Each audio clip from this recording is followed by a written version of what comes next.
All right, next up, Craftsman 4-cycle, same as the Troy belt, same as Cub Cadet makes the same one. MTD, Craftsman, there's a couple of different models. We're gonna go ahead and replace the carburetor on this one. It is dying. Once I take the choke off of it, I pulled the carb apart and it's just really gunked up and nasty, so we're gonna swap it out. The part that we're using is right here. The E752 Snowblower carb, just on Amazon. They're like 15 bucks or something. It comes with the whole kit. So you get the carb, primer line, fuel line, shut-off valve if you want to do it, new primer bulb, 2 fuel filters. It's a little excessive, new gaskets, the whole thing. We may not need all of it, but we have it. So let's try it. What you're gonna need is a 10 millimeter wrench. We're gonna kick this housing up here, and again, if it's full of gas, put the trash bag on there to help prevent the gas from spilling all over. All right, so we're gonna go ahead and take the back cover off. So there should be 3 screws. One's right about there. Then I'm gonna put this in the same little box of goodies that I have right here. One's right there. One's on the other side. All right, then this just folds over. So this just folds up. You can see where the tabs go in on the bottom. This just folds up like this. Pull it out straight, comes up just like that. Leave that over there. All right, so this little tab clip is just extra piece. It does not come with the new carb. So this is just the piece that attaches to the carb here. So we gotta save that. So just pull on the sides, comes right off. Pretty simple. Put that on the side. All right, now, what we need is our 10 millimeter. You can use a wrench or a drill. Take that off, 1, 2, done.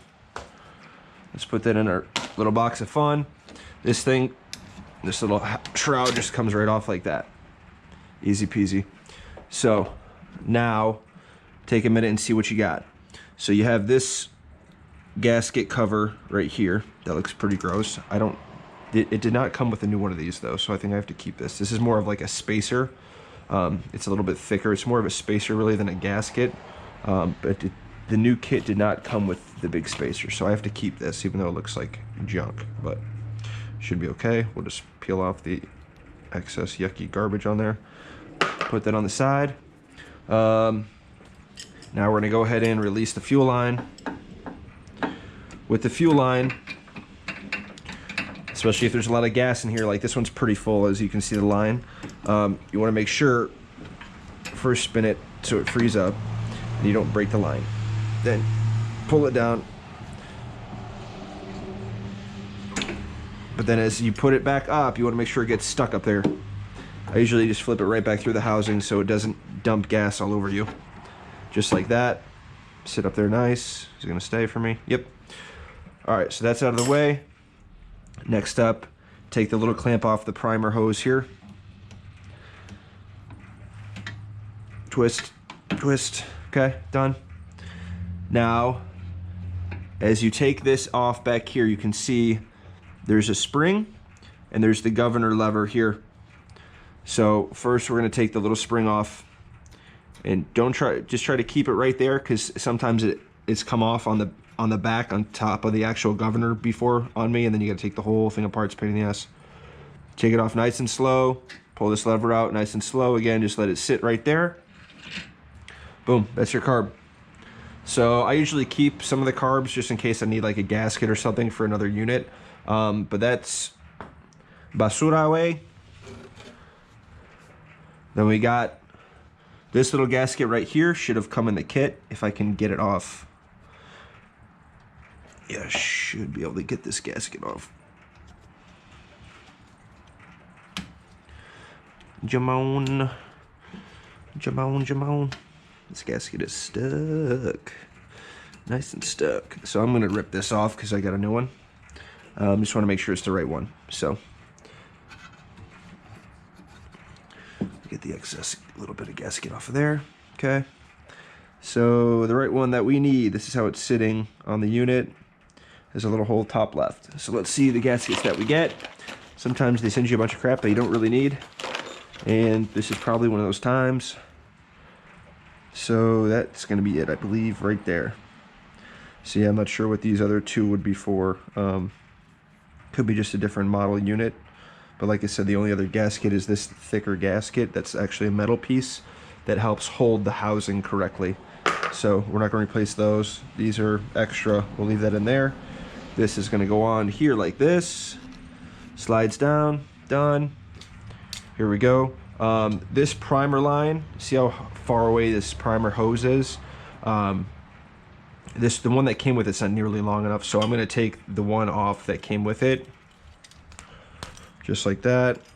Save that for a rainy day. This one's going to connect under here like this. Back up. Put the clamp back on there like that. Beautiful. Brand new carb. Slide it on here. Like that. And same thing as we go down. We want to make sure the lever's in. See where I'm pointing at right here with the lever? There's a little hole right there, slide it in top, like that.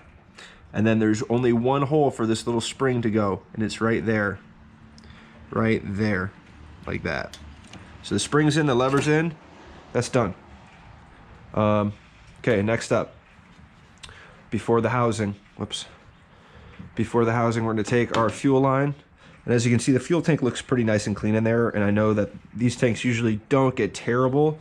And this unit was used last year by me personally, so I know the fuel is not terrible inside of here. If I thought the fuel was bad, I would put in one of these filters. Well, first I drain it out and wash it out if I had to, and then I'd put in one of these filters. You could just cut here, put the filter in, and then use clamps or use zip ties to then zip tie the filter in there like that. I'm not worried about it. I'll save that filter for another unit that I think really needs it. We're going to put the fuel line back on, clamp it back up. Oops, hold on. This, I believe, should actually go like this. There you go. That should go like that. Boom. Okay. Up like this. Done. Now here comes our little ugly gasket. I'm going to clean it up a little bit and just take off some of the excess junk to make sure it's not going to be protruding too much. Okay. You can kind of see where it was before. See how the holes match up now?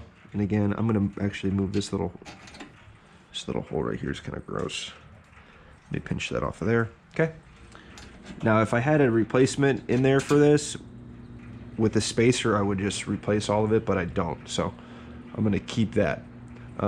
Should be totally fine. It's just on the outside anyways, but here we go. So here, when you put this back, you want the valve overflow tube to enter back into here. That's really the only thing that you can really do to screw this up here, is to miss that part of it. So when I put it on, I want to make sure it's right underneath this arrow. So if you follow this arrow and line it up, follow this arrow here, you can see kind of